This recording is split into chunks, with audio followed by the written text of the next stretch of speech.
Joining us on the Wednesday Night Sports Wrap, longtime Rhode Island sports journalist Kevin McNamara from KMAX Sports and WPRO Radio. He hosts the Kevin Max Sports Hour there from 6 to 7 nightly. K-Mac, thanks so much for coming in. Off the two games last night, URI, PC. Let's start with the Rhody Rams down in Kingston.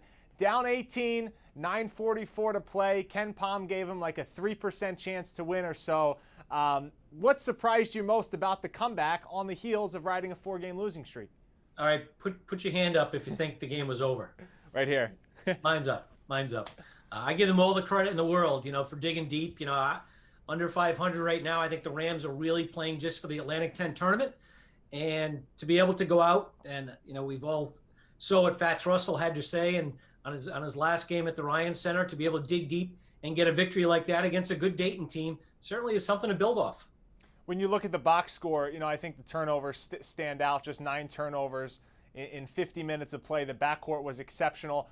And then the rotation, just those shorter rotation and key guys on the floor for a little bit longer. What stood out to you as a change that David Cox made and a reason why Rhody eventually won the game? Well, I think you hit it. Number one, turnovers. Turnovers have been the number one problem for this team all season. They've gone up to 20, several times. And Dayton plays defense. I mean, that's not a team that's going to sit back in the 2-3 CYO zone. They get after it a little bit. That's A. And B, the balanced scoring, too. I think we've all seen Fats Russell struggle offensively this year with injuries and his jump shot. To have 4 guys in double figures, Jeremy Shepard, Ish Leggett, the freshman's really, certainly been an impact freshman.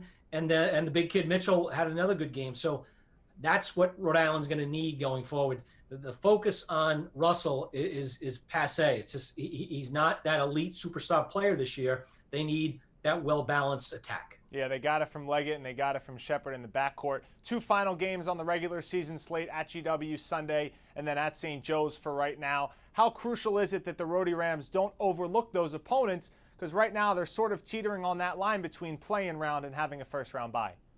Yeah, and these are 2 teams that they're better than. It's as simple as that. They're 2 road games, so that makes it a little problematic.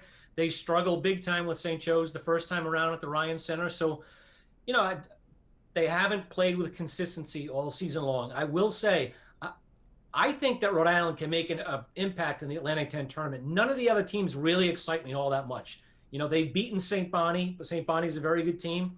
They've beaten VCU. VCU's a good team. Those would be 2 of the top 4 teams going into that A10 tournament. And Rhode Island, I think, can play with them all. Transitioning now to the Friars. PC with a 12-point loss at UConn. Outside of maybe a good start the first couple minutes, UConn on the back of Tyrese Martin, former Rhody Ram, and then James Bouknight back from injury, really put the Friars at arm's distance and kept them there for much of the game. Just initial thoughts and takeaways from what's a tough loss and probably shuts the door at their chances of an at-large berth. Well, I'd say 2 things. I do think it shuts the door. They could sweep their last 3 regular season games, and I don't think that's going to be enough to get them to the NCAA tournament. So their season comes down to the Big East tournament. That's A. B, I think my biggest takeaway is UConn's legit. UConn might not be as good as Villanova, although they're going to play them on Saturday, so we're going to have a pretty good temperature check right there. I think Connecticut as a whole team, and they haven't been a whole because James Bouknight hasn't been around, can be as good as anyone in the Big East. Do they have enough time between now and the start of the NCAA tournament to work into shape? I think they might. They're a dangerous team.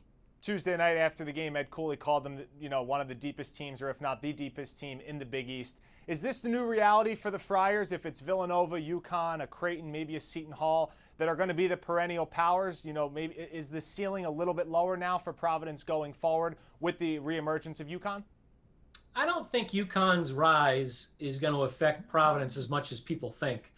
There's enough players out there. It's all about your coach, your brand, and your program, and I think Providence is set up to continue to be in that top 5 or 6 in the Big East, which means NCAA tournament. Can Providence? Hey, Providence hasn't been in 1, 2, 3 in the league all that much. They really haven't in the regular season. I think Connecticut will be. I think Connecticut and Villanova, not as much Creighton, but I think Connecticut and Villanova, if you look over the next 5 years, those will be the standard bearers in the Big East. And an awful lot has to do with Dan Hurley, no question.